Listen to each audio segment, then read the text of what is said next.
بسم اللہ الرحمن الرحیم۔ السلام علیکم ورحمۃ اللہ وبرکاتہ۔ تنہائی میں اللہ سے بات کرنا۔ انسان جب دنیاوی الجھنوں میں پھنس جاتا ہے، جب لوگ سمجھنے کے بجائے تانے دینے لگتے ہیں، جب دل بوجھل اور روح تھکی ہوئی محسوس کرتی ہے، تو اس وقت ایک ہی دروازہ ہے جو ہمیشہ کھلا رہتا ہے، اور وہ ہے اللہ کا دروازہ۔ انسان کی فطرت یہ ہے کہ وہ چاہتا ہے کوئی اس کی بات سنے، کوئی اس کے دل کا حال سمجھے۔ جب خوشی ہو تو وہ بانٹنے کے لیے کسی کو تلاش کرتا ہے، جب غم ہو تو دل ہلکا کرنے کے لیے کسی کے کندھے کی تلاش کرتا ہے۔ لیکن حقیقت یہ ہے کہ دنیا کے رشتے ہمیشہ ساتھ نہیں دیتے۔ کبھی کوئی دور ہو جاتا ہے، کبھی کوئی مصروف ہو جاتا ہے، اور کبھی وہی قریب کے لوگ انسان کو تکلیف دینے لگتے ہیں۔ ایسے وقت میں انسان کے لیے سب سے بڑا سہارا کون ہے؟ وہ ہے ہمارا خالق، ہمارا مالک، ہمارا رب، اللہ۔ اللہ ہمیشہ قریب ہے۔ اللہ تعالیٰ قرآن میں فرماتا ہے، وَنَحْنُ أَقْرَبُ إِلَيْهِ مِنْ حَبْلِ الْوَرِيدِ، یعنی ہم انسان کی شہرگ سے بھی زیادہ قریب ہیں۔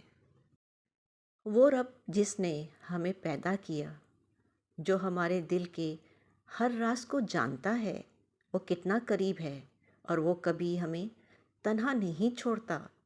جب انسان دنیا کے دروازوں پر دستک دیتا ہے اور سب بند ملتے ہیں، تو ایک دروازہ ایسا ہے جو کبھی بند نہیں ہوتا، اللہ کا دروازہ۔ تنہائی میں دعا کرنا۔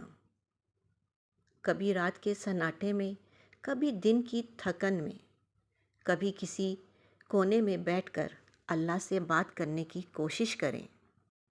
دعا صرف مانگنے کا نام نہیں، دعا ایک تعلق ہے، ایک دوستی ہے، ایک راز و نیاز ہے۔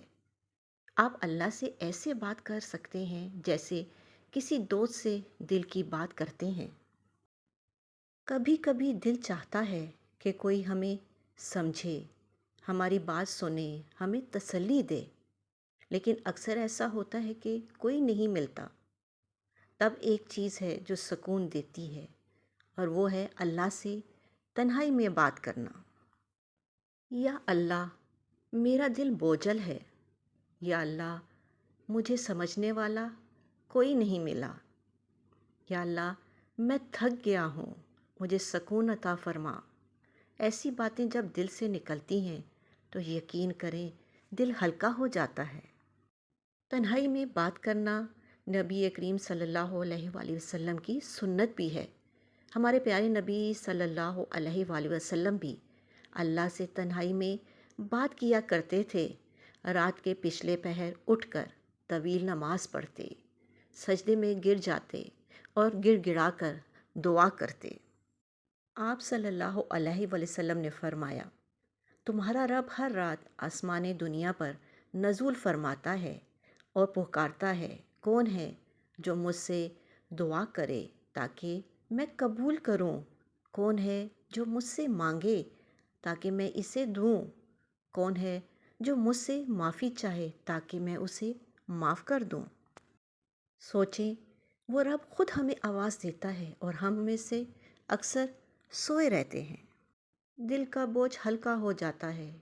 انسان کبھی کبھی اپنے غم دوستوں سے کہتا ہے، لیکن اکثر جواب میں جملے ملتے ہیں، چھوڑو یار، سب ٹھیک ہو جائے گا، لیکن دل نہیں مانتا۔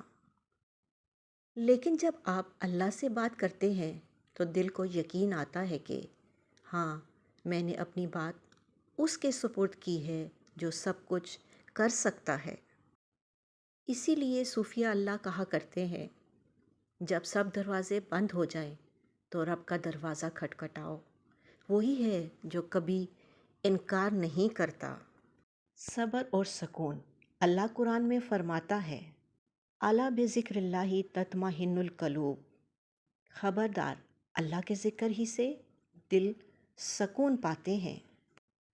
دنیا میں ہزاروں طریقے آزما لو، میوزک، فلم، تفریح، سب وقتی سکون دیتے ہیں، لیکن اصل سکون صرف اللہ کے ذکر میں ہے۔ تنہائی میں اللہ کے سامنے بیٹھ کر یا اللہ کہنا دل کو سکون اور روح کو قرار دیتا ہے۔ عملی طریقہ، ہم اللہ سے بات کیسے کریں؟ نمبر 1، نماز میں دعا۔ نماز کے بعد ہاتھ اٹھا کر دل کی بات کریں۔ روایتی الفاظ ضروری نہیں، اپنی زبان میں اپنے دل کی بات اللہ سے کریں۔ نمبر 2، سجدہ لمبا کریں۔ سجدے میں گڑ گڑائیں، کیونکہ بندہ سب سے قریب اللہ کے اسی حال میں ہوتا ہے۔ نمبر 3، تنہائی میں ذکر۔ ایک کونے میں بیٹھ جائیں، سبحان اللہ، الحمدللہ، اللہ اکبر دہراتے رہیں، یقین کریں دل سکون پائے گا۔ نمبر 4، رات کا قیام۔ اگر ممکن ہو تو تہجد کے وقت اٹھ کر 2 رکعت پڑھیں، یہ وہ لمحہ ہے جب دعا ضرور قبول ہوتی ہے۔ دنیا اور آخرت کی کامیابی، جو شخص اللہ کو اپنا ہمراز بنا لیتا ہے، اسے دنیا میں سکون بھی ملتا ہے اور آخرت میں کامیابی بھی۔ رسول اللہ صلی اللہ علیہ وآلہ وسلم نے فرمایا، جو اللہ کو یاد کرتا ہے اللہ بھی اسے یاد کرتا ہے۔ کیا یہ کم سعادت ہے کہ کائنات کا خالق ہمیں یاد کرتا ہے؟ ایک بات یاد رکھیں، تنہائی کے لمحات بیکار نہ گزاریں۔ یہی وقت ہے جب آپ اللہ سے تعلق مضبوط کر سکتے ہیں۔ دنیا کے لوگ ساتھ نہ دیں تو کوئی غم نہیں، کیونکہ اللہ ہمیشہ ہمارے ساتھ ہے۔ اللہ ہم سب کو یہ توفیق دے کہ ہم اپنی تنہائیوں کو اللہ کے ذکر سے روشن کریں اور دل کو سکون اور روح کو قرار ملے۔ آمین ثم آمین یا رب العالمین۔ دعا، اے مالک کائنات، ہمیں معاف فرما دے۔ حالات بتا رہے ہیں کہ وحدہ لا شریک، تمام جہانوں کا پروردگار ہم سے سخت ناراض ہے۔ شدید سیلاب میں ڈوبی میری لاچار قوم اور آسمان سے مسلسل برستی بارش پوری قوم کا بڑا امتحان ہے۔ یا اللہ، اپنے حبیب صلی اللہ علیہ وآلہ وسلم کے توفیل ہمیں معاف فرما اور اس سیلاب سے ملک پاکستان کی حفاظت فرما۔ آمین ثم آمین یا رب العالمین۔ اپنا اور اپنوں کا خیال رکھیں، خوش رہیں، خوشیاں بانٹیں۔ اللہ نگہبان۔